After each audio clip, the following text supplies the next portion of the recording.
The 18-month regression, he lost these words. That was very odd to us. He stopped eating. Pew! Don't come at me, I don't know too much. 4 hours to get to sleep.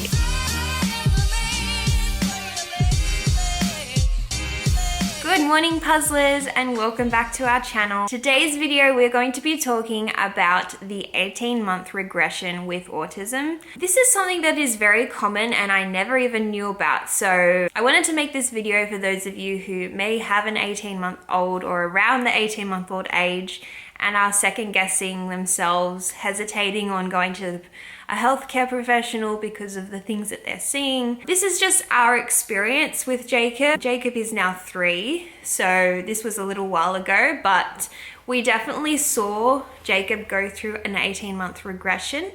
And this was the start of us realizing that Jacob had different behaviors and eventually led us to a diagnosis of autism. So today I'm going to be going through what Jacob was doing before he was 18 months and then what happened when he went through the regression. And I'm going to be including some footage as well so you guys can see what he did before and as opposed to now. I don't actually believe that Jacob has reached back up to what he was doing before he was 18 months, but I'll go into all of that once we go through all of the things that he was doing beforehand. So before Jacob was 18 months old, so we'll say that until about 17 months old, Jacob was saying a few words. So this is unbelievable to some people because Jacob doesn't actually say any words at the moment. He is nonverbal. However, when he was 17 months old, he was saying a few words such as mum, dad, bus, plane, baby, and I think that was all the words that he said, but he did definitely say these words. Baby! Baby! Baby!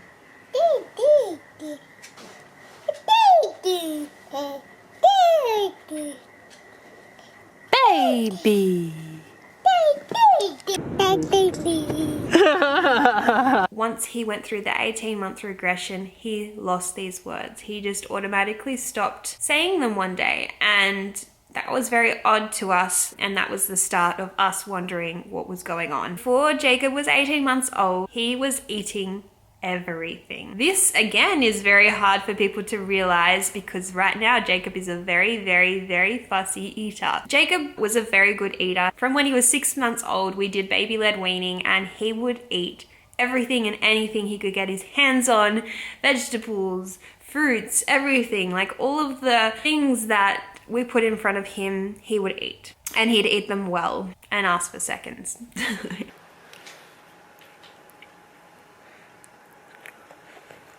Yeah. After Jacob went through the 18-month regression, he stopped eating a lot of things. Jacob got very fussy in a very short amount of time. This was hard for us because we were so happy and excited that we had this child that would eat so much food and, you know, wouldn't complain about anything. And almost immediately after he was 18 months old, he just stopped. He was fussy, he didn't like certain textures and sensory foods, and that comes to today. He still is a very fussy eater. We are working on it though. There's been a few improvements lately, but he's still very fussy. Before Jacob was 18 months old, he was somewhat responsive to us. Jacob has always not really given too much eye contact, not too much engagement with us.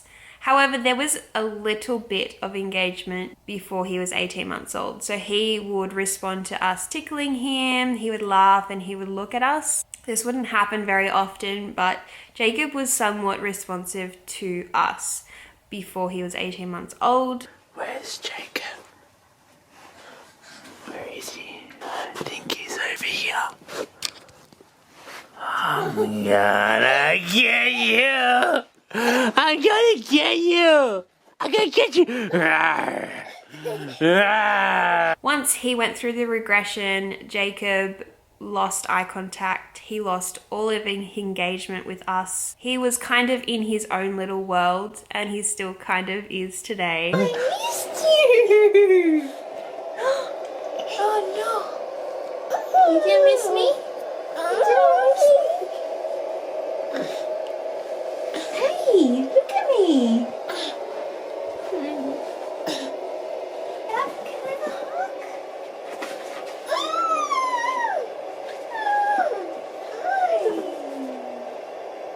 Before 18 months old, Jacob would have many tantrums. If I was to look back, I would think that these were typical toddler tantrums that I heard everyone else had. Once Jacob went through the 18-month regression, he started to have bad tantrums, and we just thought, you know, he's getting into the twos and they're getting a lot harder. He's going into the terrible twos, and so many people were like, oh, it's so normal. So normal. And we're going through that with Jazz at the moment, so she is going into the tantrums. However, little did we know these were sensory meltdowns. These were not tantrums, and they are totally different, and they should be approached totally differently. But definitely the tantrums converted into meltdowns once he went through the regression. Before Jacob was 18 months old, he had started to sleep well. So Jacob was a very bad sleeper for the first year of his life. Then once he turned 1, he started to sleep really well, started sleeping through the night, and we were so happy and relieved because it had been a struggle. He was up every 2 hours for the first year of his life, started sleeping really well, and then once the 18-month regression hit, that just went pew. So bad. He was sleeping really badly. He was waking so many times over the night. He was taking 3 to 4 hours to get to sleep in the nighttime. It was insane for me to think about. Luckily right now Jacob's on melatonin, and that is helping a lot. He still doesn't sleep very well and wakes many times during the night. However, the initial getting to sleep was horrible and is getting so much better now with the melatonin. But that is definitely something we saw with 18-month regression. He definitely went through a sleep regression at that time. Now, we didn't really see the repetitive behaviors start with Jacob until after he was 18 months old. Once he turned 18 months old, that's when we started seeing like the lining up of toys, the jumping up and down repetitively, the spinning, the loving of swings, everything like that. He was very much developing that after he was 18 months old.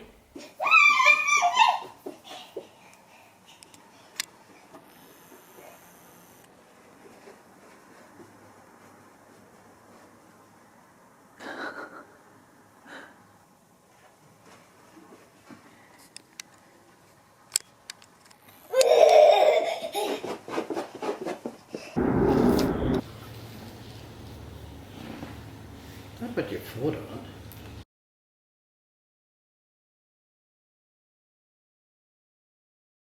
I've heard of people having children go through the 18-month regression within like a day. Like they see the developments, and then they see a day later that they've lost all of those developments. And I think that is so insane.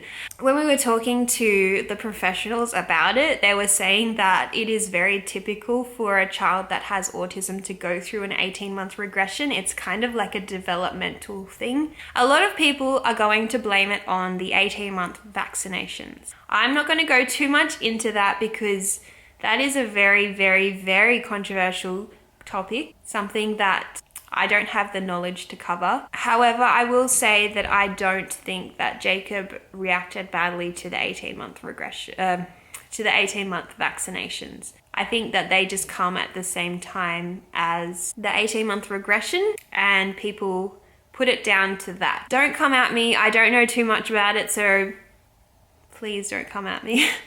However, there's been so many studies done that really disproves this theory of the 18-month vaccinations causing autism. I'm not really going to go into it anymore. I'm going to continue. Before Jacob was 18 months old, he was somewhat understanding receptive language. If you don't know what receptive language is like understanding what someone else is saying.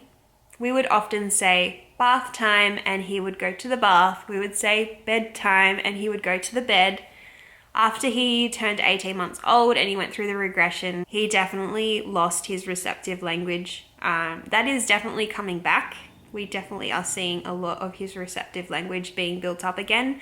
However, when he went through that regression, he definitely lost that receptive language. So that's pretty much all we saw with the 18-month regression with Jacob. If you guys have children with autism who went through the 18-month regression, comment down below what you saw in your child, what happened, what changed, what regressed. I'd be very interested to know if there's different things that people experienced during that time. That is pretty much it for today's video. I hope you guys enjoyed it. Please be sure to like the video if you did enjoy it and join our puzzler family here. Subscribe with that big red button down below. I did want to put a disclaimer here and say that if you have any hesitations about developmental regressions or anything like that, please see a health professional. I strongly advise anyone to go see a health professional, GP, pediatrician, clinical psychologist, to go and see them if you have any sort of hesitation. Even if you think that you're losing your mind, which was what we thought, we were losing our minds, go see someone. It is best to just get them checked over, and if you're not happy with that check over, go to someone else. We'll see you guys in our next video.